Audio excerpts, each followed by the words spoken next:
Why does God incarnate in the first place? God is Nirguna, Nirakara, but he incarnates as Saguna, Sakara for a reason, to undertake something. He has a mission on which he comes. And different kinds of avatars are there. Some of those avatars are on top of my head. There are the pictures there. Most of them are Amshavataras or Aveshavataras. Aveshavataras were, they just happen for a particular cause, like Hiranyakashipu had to be killed. And suddenly Narsimha, not Murti, Narsimha Avatara had to appear and tear open his gut, kill him and redeem him and bless Prahalada. That is one Avesha avatar. Then there are Amsha avatars. They don't carry all the qualities of the avatars, but some for certain reasons. There are plenty of Amsha avatars are there. Then there are Purna avatars are there. Rama is considered as in a way Amsha avatara because some of his qualities were with his brothers and one was with Parshurama, and finally they all offered it back to him. So Amsha avatars come with certain qualities, but they have a role, they have a goal, they have a mission. Then there are Purna avatars who are completely sufficient unto themselves. They don't need anybody's support for anything. They can do all that they need to do all by themselves. Then these are the kinds of avatars are there. So whenever they come, they have a task. Now let me go back to the demonstration on top. I think first will be the Matsya, correct? So why did God come as a fish at that point in time? Because he had a role to play. You know what was the role in Matsya Avatara? You don't know? Anybody knows Matsya Avatara role? He had to protect the Vedas, of course, but what he did also as Matsya Avatara is that he took the boat of Manu, they say, and saved the whole human species when there was a great flood. So the only thing that can swim in the waters, in a flooded water or flooded river or sea, is a fish.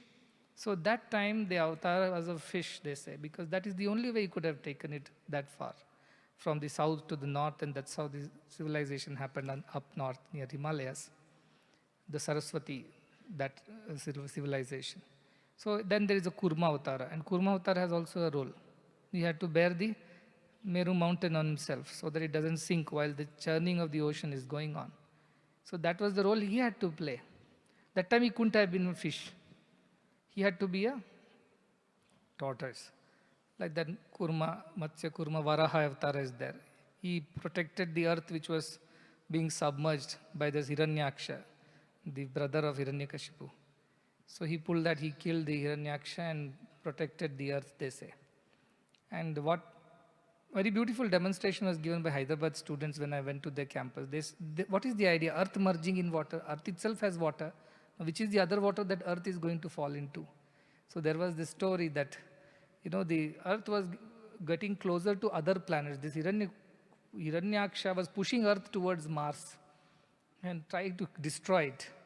And that's why Mars was more molten, and that's why it's considered as the water or the liquid form. And this boar pulled it back and saved it, that's what they say.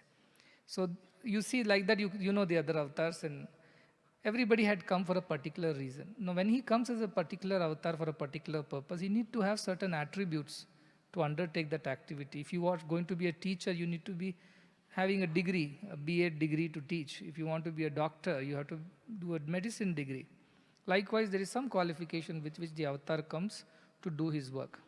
Now in the modern times, in the Kali Yuga, Satyasai avatar is a Vishesha avatar, I say. It's a special avatar. It is like a special guest faculty. When the syllabus is not being completed, there is no lecturer, which happens oftentimes. So he comes as a special incarnation to cover up or bridge the gap, to finish the work that is not yet done.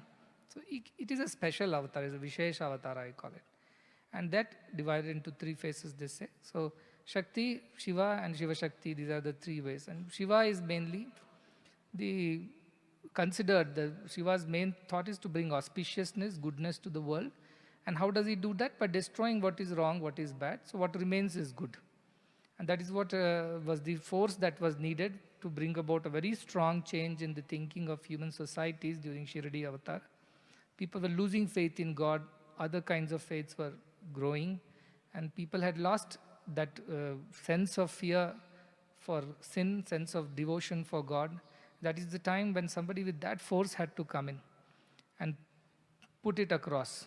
So Shiva avatar was the right avatar to destroy the negativity, the hatred, the differences in the society, and bring about some kind of harmony. And in Indian context, it was a great step to bring harmony between Hindus and Muslims. That is what Shirdi Baba did. And he was neither called a Hindu nor a Muslim. But think of that that time and that situation. Saying something aloud that everything is one was a big statement in those days. You could be killed for saying that because there was so much of conflict in the nation. So he brought the idea that everything is one. That force, that power, that strength is like Shiva's strength.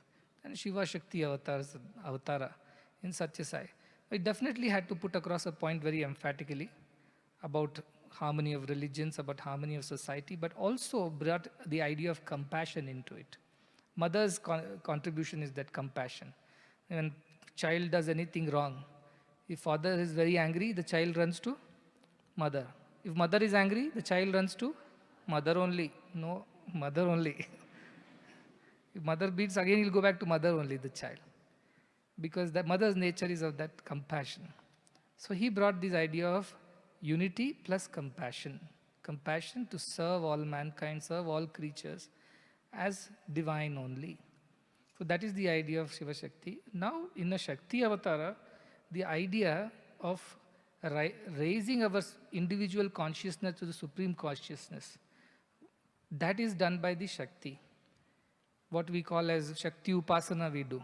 A lot of people who want to do yoga sadhana, who want to rise themselves, rise spiritually, from Mooladhara to the Sahasrara, they need to go through a process.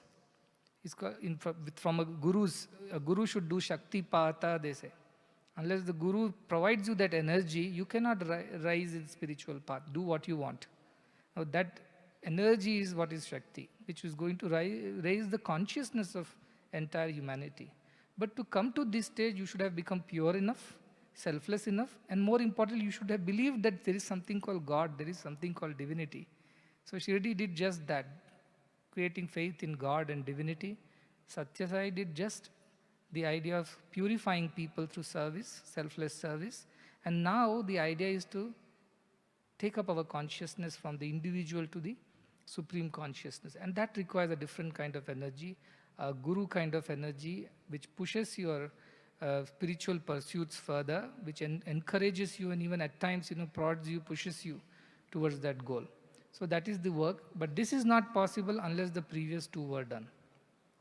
Because you are not ready to receive it. You are ready only when you have purified your heart and you have faith that there is divinity everywhere. So those two phases have been achieved. And now with this third phase coming, this is what is going to happen. That Shakti Pata, or the blessing of that energy, will be there with all. And that's how people will rise in spiritual path and attain that realization that inside, outside, and everything is divine. Isha Vasyamidam Sarvam, Ekatma Sarva Bhutantaratma, Aham Brahma, Sarvam Brahma. This is the new phase, and this is what is going to happen. And for that, this kind of energy component, this attribute was very much needed. That is why this is divided between the three.